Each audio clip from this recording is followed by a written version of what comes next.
baseball fans. You're watching On Deck with Tyler Redmond.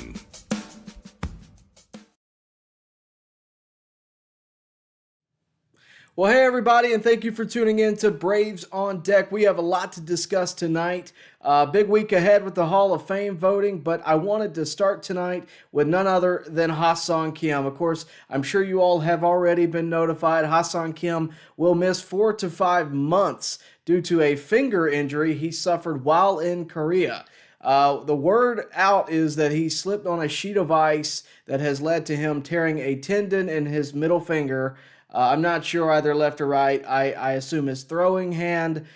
This is obviously not ideal considering that the Braves did just sign Kim to a 1-year, $20 million deal, and he is going to miss 4 or 5 months. Considering it's January, I would imagine he's back around May, so he's going to miss all of spring training, and he's going to miss the first couple of months of the regular season, which is not what the Braves were hoping for. And I should say that I don't think it's what Ha-Seong Kim was hoping for either, especially when you consider the fact that the Braves put Ha-Seong Kim on a kind of a prove yourself type of deal, as did Ha-Seong Kim. The reason he signed a 1-year deal was so that he could prove himself and enter next year's free agency with a better resume, but it's not a good start. And I knew that when I was going to go live, I knew that when I was going to say anything about this, that people were going to say, you know, the good old, why does this always happen to the Braves? Why are the Braves cursed? Why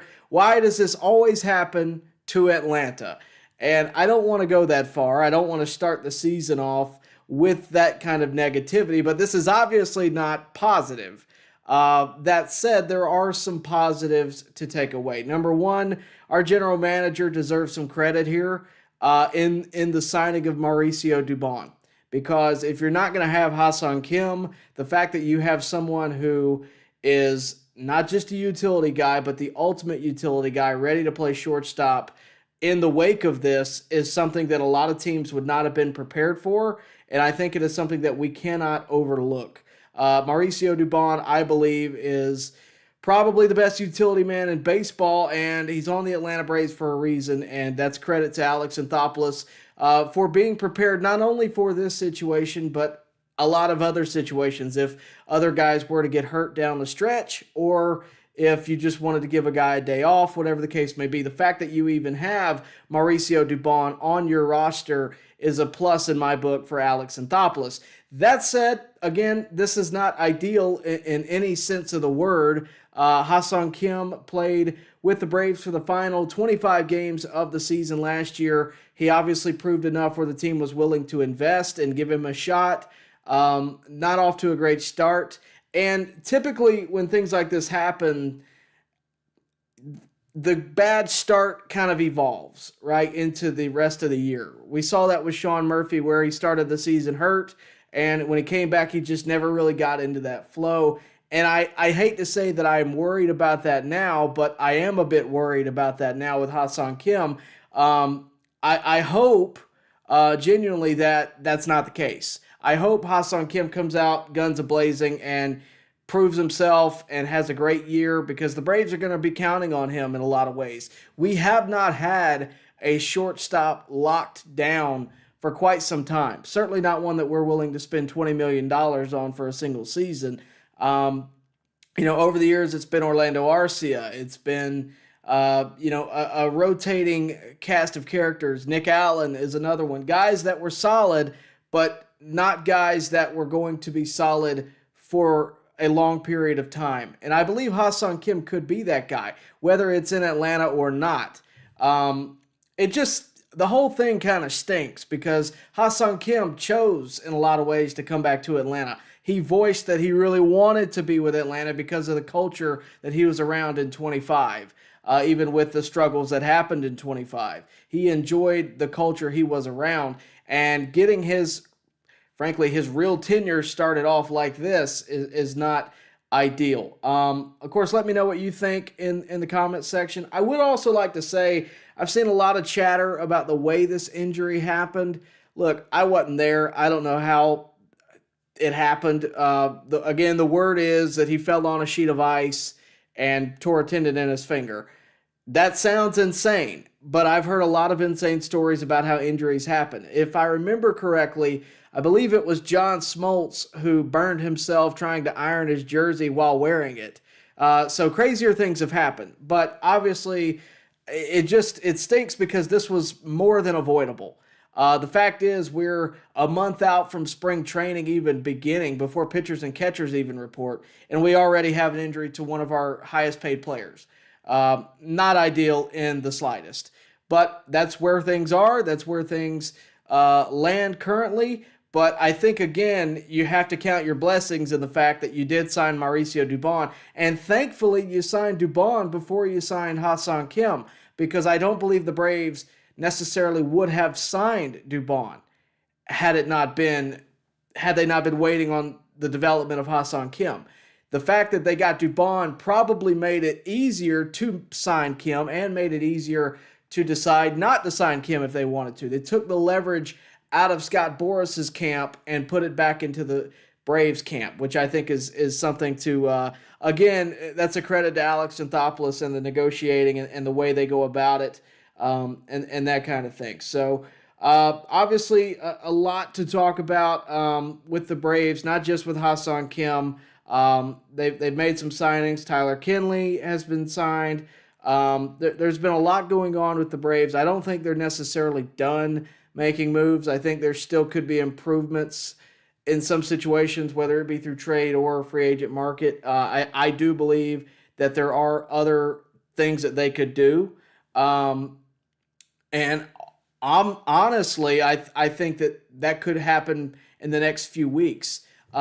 We've seen deals, even the Kyle Tucker deal, as recent as that has been made. Huge deal, and it was made in the last week, which is something we can talk about later in the stream.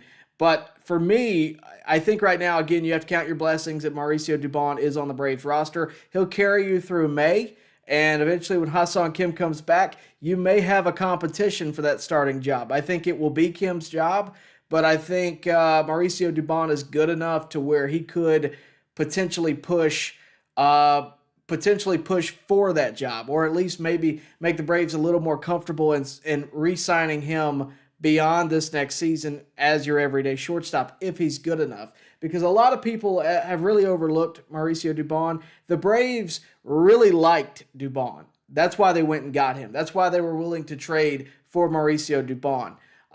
And I really liked Dubon too. I was like, okay, that's their guy. I was more than okay with handing that off, because you don't get two utility Gold Gloves without being a really solid player. I thought the fact that he could play 8 positions in a single season was more than impressive. And if that's your depth guy, great. But a lot of times when you are that good as a utility guy, you're going to find an everyday job. And I thought the Braves very well could promote him to everyday shortstop. I think the Braves were prepared to do that. I think they were comfortable doing that until Ha-Seong Kim and those conversations perked up and they improved. And obviously it landed with Ha-Seong Kim signing to Atlanta for 1 year. But I think that they very well could, with Mauricio Dubon, go for the long haul. I don't think that's necessarily settled just yet, in my opinion. That said, there's obviously a lot to discuss. We are live on YouTube. We are live on TikTok. Appreciate both you guys being here, really do. If you would, drop your comments. I see YouTube's going crazy. Drop your comments. Let me know what you think about Mauricio Dubon being the everyday shortstop for the first month and a half or two of the season. And let me know what you think about this injury to Ha-Seong Kim. If you would, also, let me know if there's anything else you'd like to discuss with the Braves roster. It's rare that we get on here to do a off-season live stream, but with the news coming out today, as well as what is to come this week with the Hall of Fame, I wanted to get on here and discuss both of those things, as well as just kind of what's going on in baseball, whether or not I even think we're going to have baseball in 2027. I'll let you know that as well. We have a lot to talk about, but right now on YouTube, we're going to go to a quick break. Stay with us. We'll be back in just a moment to talk about the Hall of Fame announcement, which comes out on Tuesday. Stay with us. At Glenn Smith Chevrolet, let's kick off 2026 with a bang. We will not be undersold.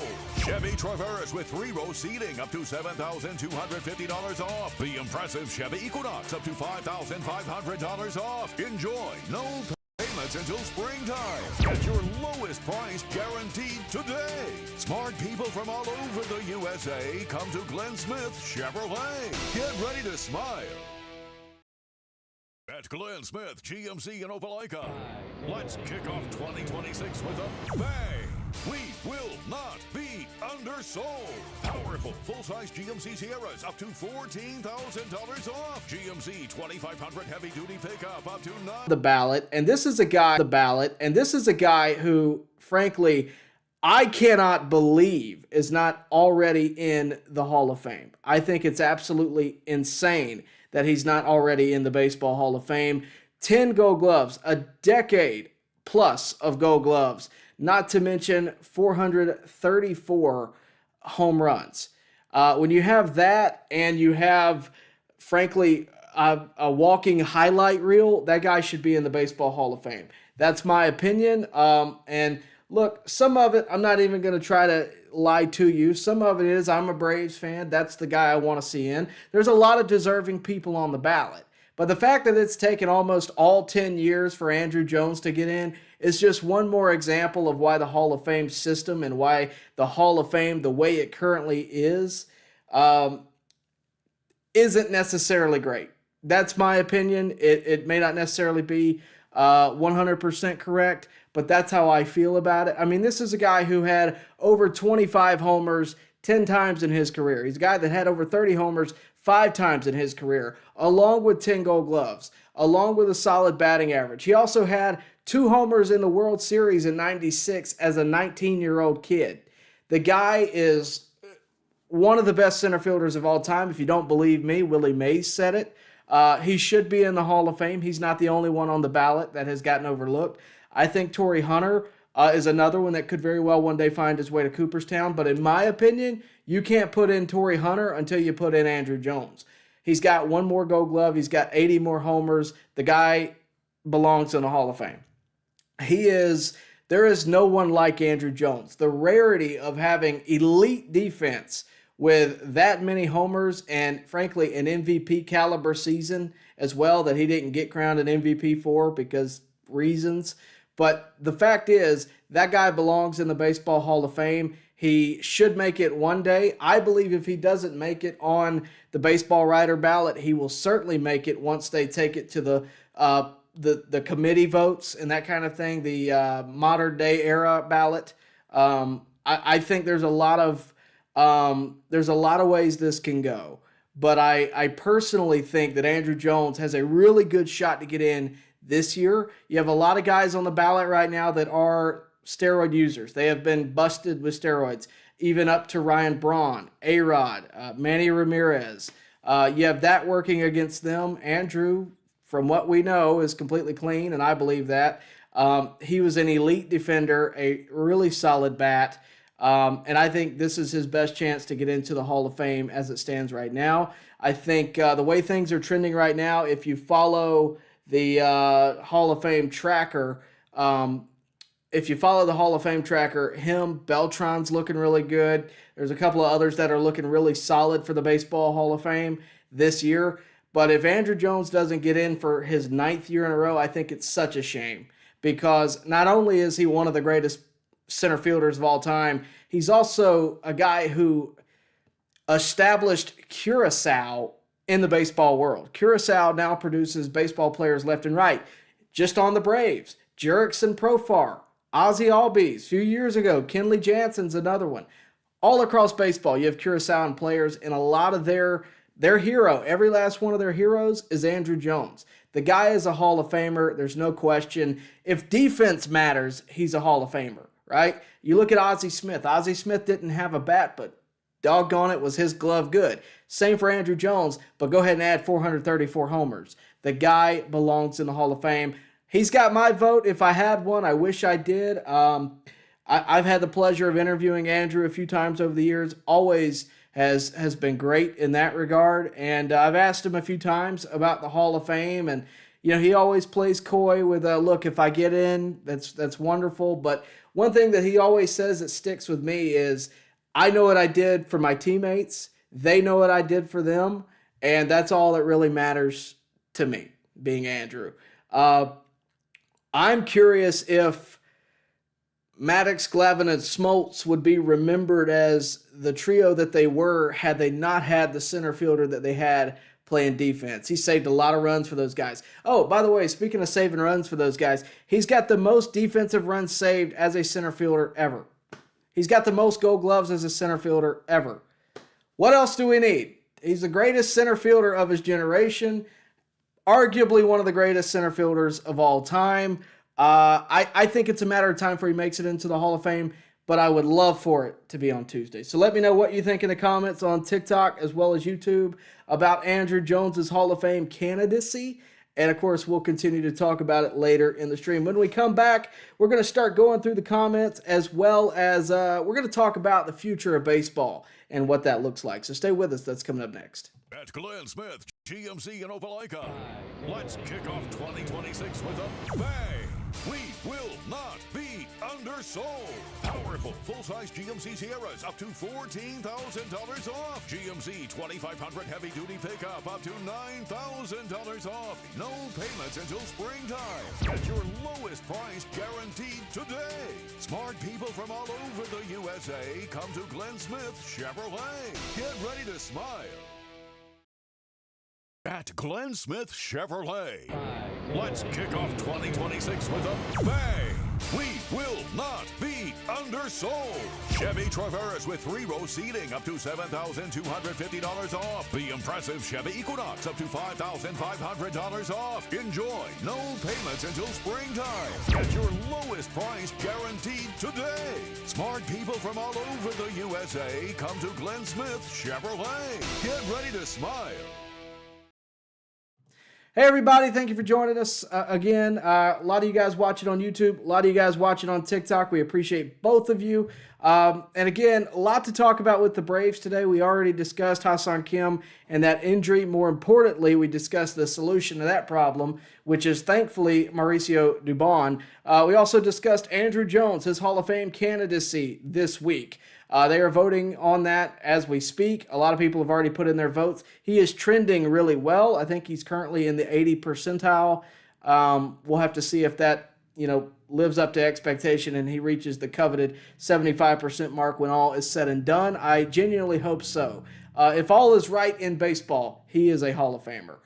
That said, it's not all right in baseball right now. We are setting ourselves up for a doomsday of sorts here in the baseball world, and that has added on more so with the recent Kyle Tucker deal with the Dodgers. And it's not just that Kyle Tucker signed to the Dodgers, it's that they have assembled an Avengers team of sorts, and that's all fine and dandy. It's well within the rules of baseball as things currently stand, and that's kind of the problem. The Dodgers haven't done anything illegal. They haven't done anything wrong, but according to the rules. But to the baseball audience in general, the competitive balance is well out of whack, and frankly, has been for a long time. And to be fair, I'm speaking as a guy that covers the Atlanta Braves, at least a top 10 payroll over the past decade. But when you look at the Braves compared to the Dodgers, when you look at the top payrolls in baseball compared to this one team at the top, it's clear that it's not balanced. They have $2 billion in current guaranteed contracts. They are, in my opinion, ruining baseball. How can what used to be the Oakland A's, I guess now the Las Vegas A's, how can they compete? How can Miami compete? How can Tampa compete? How can any team compete with this? And it's no fault of the Dodgers. If you're willing to spend that money, if you're willing to defer that money, I think one day you're going to regret it. But it's setting up a new standard that I don't think is going to set baseball up for success. You cannot pay players $1 billion, which is effectively what they're paying Ohtani. I think it's absolutely insane. That said, if you're a player, you should try to get as much money as you possibly can. Why wouldn't you go knock on the Dodgers' door right now and just see what would happen? I can't blame Kyle Tucker. I can't blame Ohtani. I can't blame Freddie Freeman. I can't blame any of these guys who are doing this. And for the Dodgers, the way they view it is our window is right now. We have the best team in baseball right now. We need to win as many World Series as we possibly can right now, because when's the next time we're going to have this collection of players or to this level of players? And what I worry about for the Dodgers' point of view, what I worry about is you have this great team, but what's it going to be in 10 years? Are you going to still have a great team, or are you going to have a team that you used to have that you're still paying for? Because that's what I think. Bobby Bonilla is one thing where you're paying a little here and there every year. Imagine paying a complete roster for the next few years at the rate they're paying these guys. And what stinks about it is the current ownership is probably not going to pay for these deals. They're going to get through this window, they're going to win these championships, and they're probably going to sell it, because that's what I would do. I wouldn't want to pay all this money that's deferred, that's not going to mean anything to me, that's just going to be debt that I've already got the rewards of. If I can sell it and not have to pay it, and I've got all these championships under my leadership, I've made all this money, I'm going to cash out, right? It's like cashing out at the casino when you're up, right? But you're not going to want to stay there and continue to roll the dice. And that's what the Dodgers currently right now are doing, in my opinion. I don't like it. I agree with Rob Manfred in a lot of things concerning this, and that we do need a salary cap. Not necessarily per player, but certainly per team, because the competitive balance is way out of whack. You have teams that flat out cannot compete financially with the Dodgers, with really the upper echelon of baseball. Teams can't compete. And think about like Milwaukee, who had the best year they've had last year in quite a while. Teams like them, teams like even Cleveland, teams like Cincinnati, they can't compete. And that's not good. Those are great baseball towns, all of them, right? St. Louis is another one. Great baseball towns that can't compete. And it's not because their fan base doesn't show up. That's not the situation. You can make that argument in Tampa, but you can't make that argument in Milwaukee and Cincinnati and Cleveland and Toronto. And I mean, you can't continue to make that argument. There does have to be some competitive balance, which is exactly why we're not going to have baseball in 2027. You mark my words. And I'm not the first one saying this. In fact, I'm probably the last. But we're not going to have baseball in 2027. Not unless some major shift happens across baseball that, as of right now, I don't see happening. Because last I checked, if Bryce Harper kicked Rob Manfred out of the locker room for even suggesting this. And I don't think we're setting ourselves up for success. I am all for players getting as much money as they possibly can make, right? They have a short amount of time where they're going to have the ability to make that kind of money. I don't blame them at all. But the precedent that this sets is just not good. And when the Dodgers can sign anybody, they don't need Kyle Tucker. What do you need Kyle Tucker for? You have everybody else. What do you need Kyle Tucker for? Nothing. But the fact is, I can't tell you I was surprised, because that's where we've gotten to in baseball. Nothing is surprising anymore. Every time I get a notification, it's like, okay, which major contender is going to the Dodgers now? And it used to be that the Dodgers raised everybody up that were great, right? They had internal players that were really solid that they brought up through the minor leagues, they developed, and that's why you couldn't compete with the Dodgers. And frankly, that's how it should be. They have turned into the modern representation of the New York Yankees in the 60s, 70s, 80s, 90s. And that wasn't necessarily great for baseball either, in my opinion. You should have competitive balance, especially if you're going to expand the playoffs. Competitive balance is very important, because if you want an exciting playoff run, you need teams that can compete against each other, right? I mean, half the league is in the playoffs right now. And that's the route they took instead of a salary cap, to make fan bases more engaged because their team still had a shot. Every year we discuss rule changes, we discuss playoff format changes, we discuss new things that could make fans have interest. The biggest thing that's going to make a fan have interest is if their team has a shot to win the World Series. That's it. And the whole idea of making the first half be a championship and the second half be a championship, and You settle it at the no. It's overly complicated. I don't like that at all. I think that's ridiculous. I think if your team is not good enough to compete throughout the year, you shouldn't be in the playoffs at all. I think that's ridiculous. That said, we're headed to a place where we're not going to recognize the sport. And it's because we keep trying to get around the fact that we have a major problem. And I think this Kyle Tucker signing is the straw that's going to break the camel's back in a lot of ways and make baseball and the Players Association settle this and come to some agreement. The NBA has a salary cap. The NFL has a salary cap. Just about every sports league, major sports league, has a salary cap. And it can move. I'm not saying with inflation and things that line can never move. But what I am saying is other teams have to have a chance. We've done some things, right, where we've made it where if you cross this line, you have to pay a luxury tax, right? Fine idea, but with a team like the Dodgers, what does that even mean? The Braves, they won't tell you this, but I'll tell you this. The Braves last year did not spend money when they desperately needed to because they figure we might as well stay under the luxury tax and reset it, which they did. Now they're spending money. They'll never say that they're cautious of money, but they are. It's a business. It's how things work. That is what it is. Every team has to be accordant to that, except the teams that it should affect the most. And the Dodgers don't care about luxury tax if you can defer money. The other reason they're deferring money is because of the taxes in California. If a player moves after they're done playing in California, they have a different place of residence, they no longer have that tax, right? That's why a lot of it's deferred, which again, a little stupid to me, but is what it is, right? I don't think the luxury tax is having the effect that baseball hoped it would. And I think at this point, baseball's never had a salary cap in any real shape or form. And I think at this point they're going to have to, which is going to tick players off. It's going to make the elite players really upset, and I get it. But at this point, wouldn't you like it to be competitive? If you're on the Phillies, don't you want to feel like you have a chance of winning the National League? If you're on the Braves, don't you want to feel like you have a chance at winning the National League? If you're in the American League, don't you want to have a chance against the Yankees, who spend a ton of cash as well? It's not just the Dodgers, but the Dodgers are the ones that are abusing the system the most. And again, they haven't broken any rules. They might have broken a few unspoken rules, but they haven't broken any rules.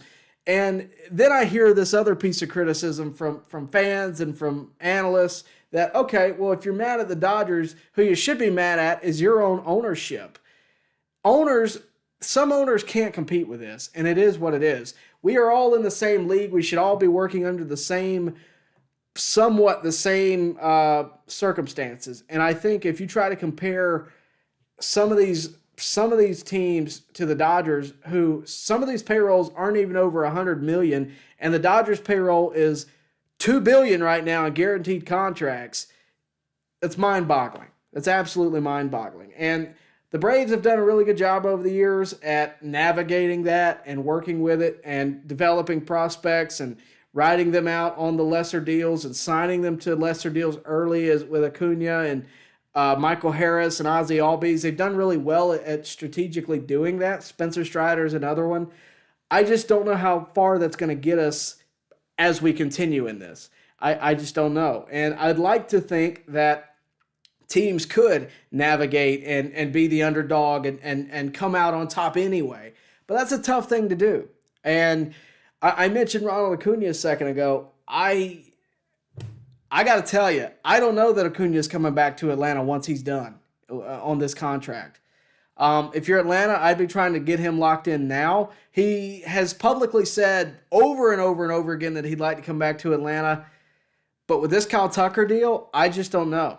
I don't know. I'm not saying he's going to L.A., but if that's the kind of money that they're spending, I don't know that the Braves are going to feel comfortable spending that kind of cash on anybody, even Acuna, especially with the injuries he's had and that kind of thing, and the age he's going to be at. You got to feel like his better days are behind him in some ways. You'd like to bring him back just for name value, and he can definitely still perform at a high level.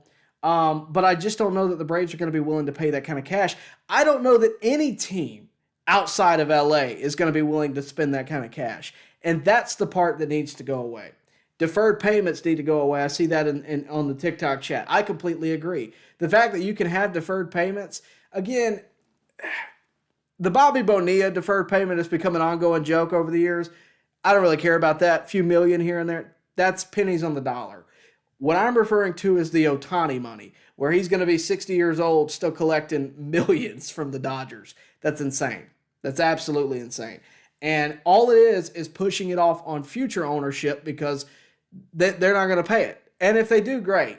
But either way, it's not competitive it's not a competitive balance. And then you get the people, well, why don't other teams just defer money? Because they can't defer money to the level the Dodgers can defer money. That's not a factor. So I think we've gotten too far away from what this is supposed to be, and that's the most unfortunate thing ever. I was all for not having a salary cap at a certain level. Like, remember when $300 million was a lot of money, $400 million was a lot of money? Now we're talking about $7 billion. At some point, we're going to have a $1 billion player, I'm sure. And the thing is, no player is worth that amount of money. None, not even Ohtani. If Babe Ruth was reincarnated, he's not worth the money because you're going to pay that guy, and the moment he doesn't live up to expectation, he's not worth the money. And none of these players can live up to that expectation. We're all human. Every player declines as well, all of them. Think about the big deals throughout history. Miguel Cabrera, great in his prime, fell off. Albert Pujols, great in his prime, had a terrific final season, but those 10 years with the Angels, Mike Trout, probably the greatest player since I've been alive, fell off. Is what it is. King Griffey Jr. fell off. The only one that didn't do it, Barry Bonds. He didn't fall off really, but every player falls off. In real life, every player falls off. They're not as good as they used to be. And I just feel like now, I think teams are going to regret doing this. I think ownership is going to regret doing this because when you open that Pandora's box, it's hard to get it back in. And I just don't know. We may not have baseball in 28 if they can't make an agreement. This is going to be shut out for a long time, in my opinion. I hope I'm wrong, but that's my prediction. Everything I'm seeing suggests that. Because players are not going to want to come off the fact that they don't want a salary cap. They're going to want to fight for that, which is their right. That's why you have a union in the first place. But I worry that we're not going to get baseball in the proper form that it's supposed to be in for a long time. And we'll have to see what happens, but that's where things currently sit. We'll see.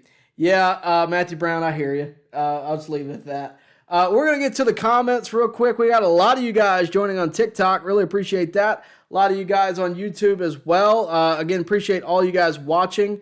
What's going on, everybody, on TikTok? I'm going to try to put in where I can. What's going on, Sizzle? Vision Music Works, first one to tune in tonight. She says, I was waiting for this. I knew Tyler was going to show up soon. Yeah, I had to talk about this, right? Obviously, the injuries with the Braves was big, and wanted to talk about Andrew and his Hall of Fame chances, as well as just the craziness that is Major League Baseball right now. Steve-O, you starred in a show I used to watch, says, why are we cursed with injuries? How did we upset the baseball gods? Well, that's been a common trend, I think, over the past few years. I don't know that we're cursed. I definitely think injuries are going to have to be a priority. Like, avoiding injuries is going to have to be a priority for the foreseeable future because this can't continue. And again, this one sucks because it was preventable. This is so preventable. He slipped on a sheet of ice. I mean, how big is this sheet of ice? I mean, again, it's one of the more avoidable injuries that, it is what it is. We'll see. Like Matthew suggests down in the chat, maybe this is just the story that we're being told. A lot of players tell fibs about how they get injuries, but a torn tendon in your middle finger, that's one that I'm curious how he did that myself. To be honest with you, I don't know. It seems odd to me. The story that we've been told, I mean, he's in Korea. He slipped on a sheet of ice. That's what we know. Maybe we'll get more detail later, but for right now, that's all we really got.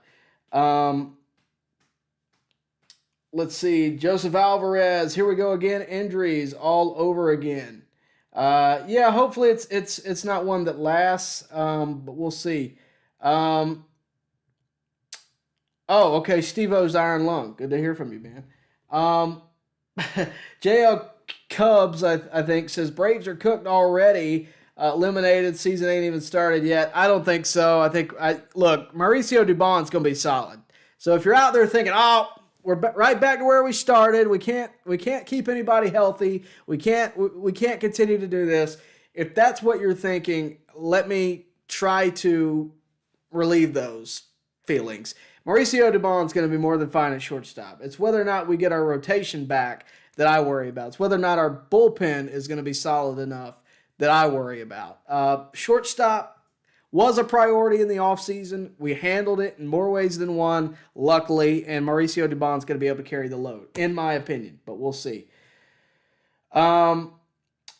Steve-O says, Tyler, I heard Kim fell on ice. I also heard he was working out. Have you heard what happened? I've heard 2 or 3 stories now. I'm going with the fell on ice, but I would imagine working out is more likely. I mean, we're talking about tearing a tendon in your middle finger.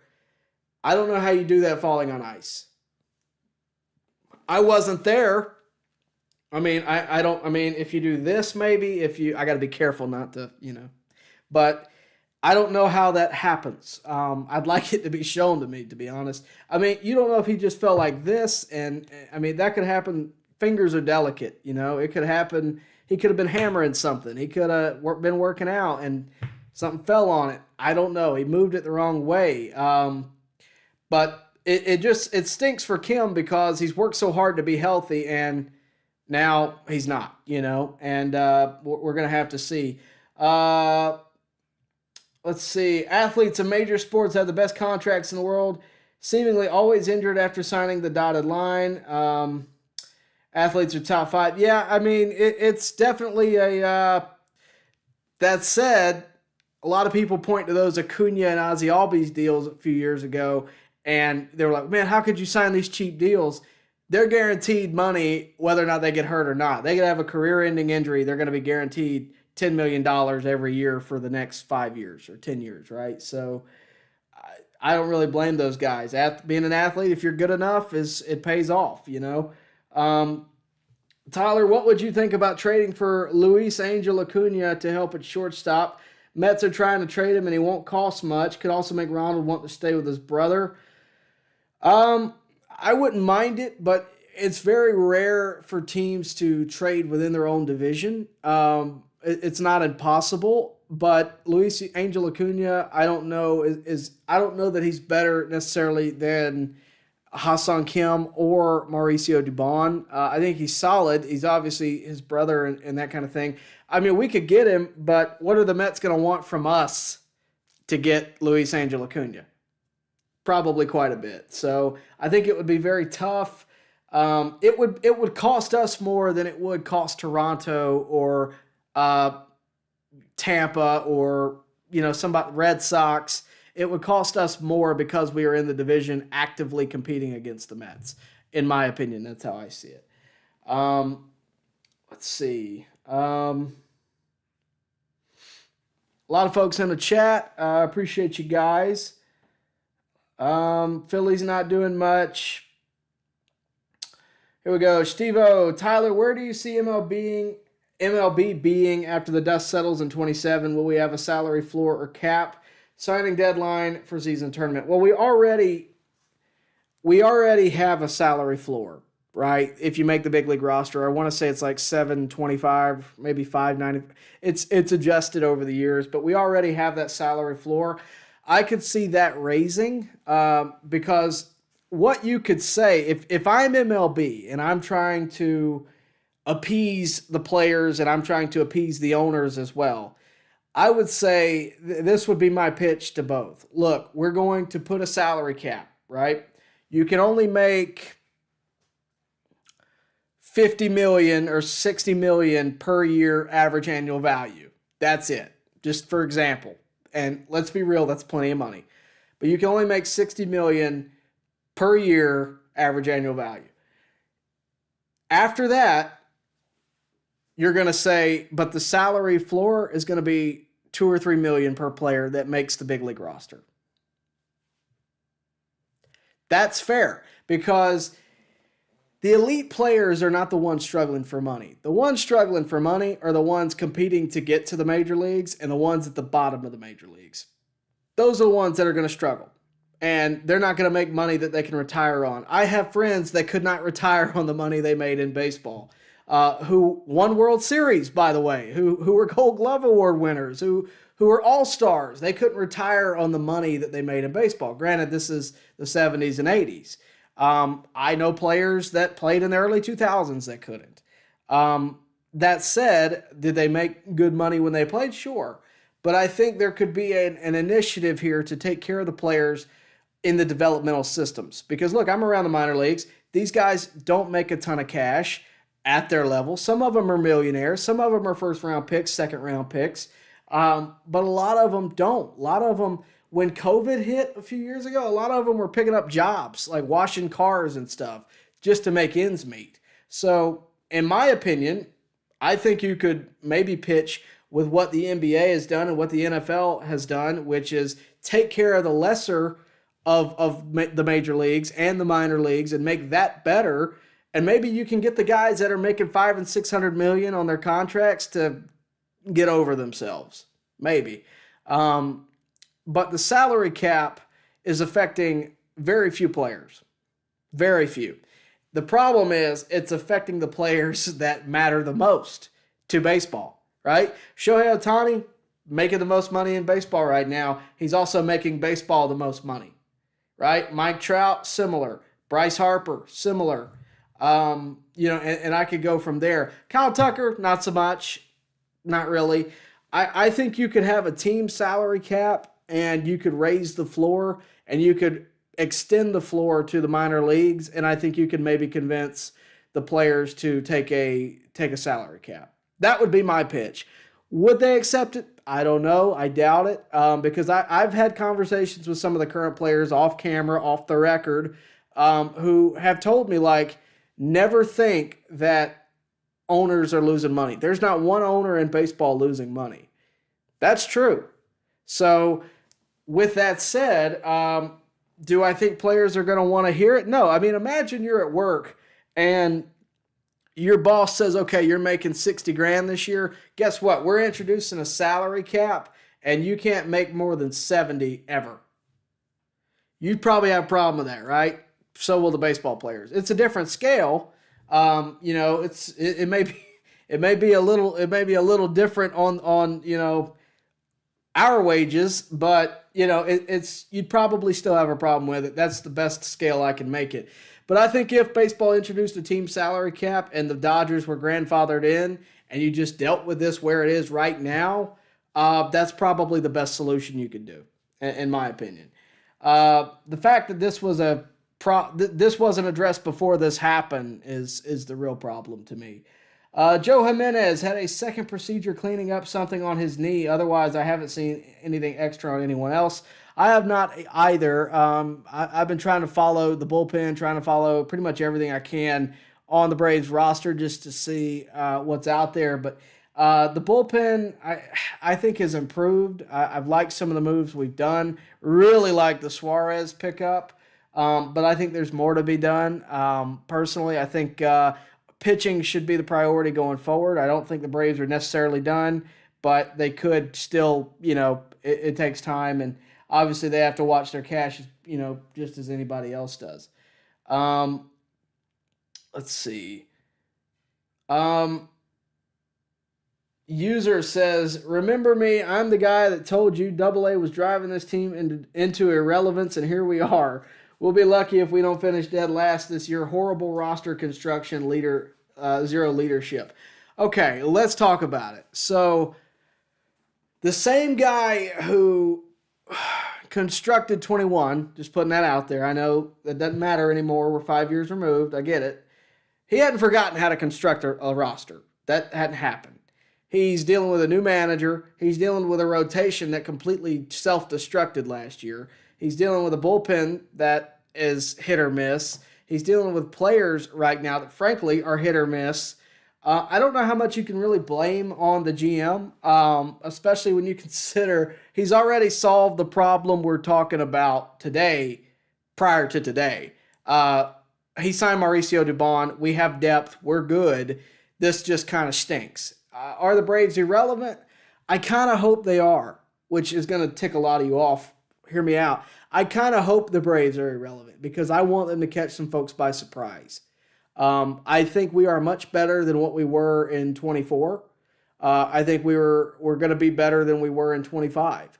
I think the injuries caught up to us. They obviously have taken their fair share, but I think all in all, we're actually going to be better off for it in 26. I think we're going to be a much better team. I think we're going to catch the NL East by surprise. I think our competitor in the NL East is going to be the Phillies. I don't think the Mets are that great right now. They've obviously lost quite a bit of players, big players as well, with Alonso and the likes. So I think Edwin Diaz too. That was a big one. I think personally, when you look at it, the Braves are right where they need to be. They know that this is their window, and they know that after the next couple of years, they're going to have to build toward the future because they're not the Dodgers. They can't just go buy everybody and do what they're doing, right? So they are constructing themselves very well. I like the addition of Ha-Seong Kim. Obviously, this isn't the best start, but at the time, I liked that move. I would have much rather went and got Corey Seager, but I live in the real world, and that doesn't always happen. So all in all, I like where Alex Anthopoulos is going. I think he's the right guy for the job. I always have. And I have to disagree with you. I don't think the Braves are irrelevant. I hope they catch people by surprise, though. I really do. David on TikTok says, with the recent international signings and the upcoming draft, the farm is looking better. And I think it's going to time out really well. So to your point, David, I think the draft in the future is going to look good. Remember the draft where we got like 5 guys, the top 5 picks were really good? I think we're going to have a similar thing here. And I also think the international signings is just an inclination of the Braves know that they have to build towards the future. They know that their dates with Acuna could very well be limited. They know Ozzie Albies may be headed out the door. They know they got to make moves for the future. Find the core they want to build around and go from there. They know they got to do that because otherwise they're going to have to completely rebuild, which is not what they want to do. They don't want a 2013 rebuild. They want a soft rebuild, not a 5-year plan, maybe a 1 or 2 year plan. And it's going to be tough to replace Acuna and Ozzie, and if all of them leave, it's very possible. But we're going to have to see how it goes. We're going to have to see how it ages. All in all, though, I like the way it's been constructed. I like what Double A's done over the years. I think they know that their window's now, then they got to rebuild. So I like the international signings. The international signings could turn into trade bait if it means that you go get a couple of good relievers and take the window you have in the next 1 or 2 years and win a World Series. I think we would take that trade any day of the week. But if it sets us up for future success as well, then you can't really lose there. So that would be my take on that. Jeffrey says, I like Sean Murphy, love his defense, and he should be healthy now as opposed to the injuries he's been playing through the past years. Let's knock on wood and hope so. I think at his best, he is one of the best in baseball. Let's just hope he's at his best this year.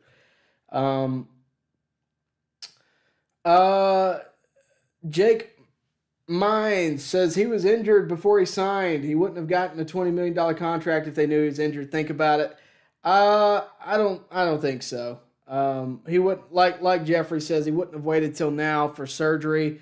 Obviously this isn't convenient for the Braves, but it's not convenient for Ha-Seong Kim either, because in the future when he tries to get a deal, it's not going to go well for him necessarily if they know the injuries not only over the past few years, but it is stemming into 26.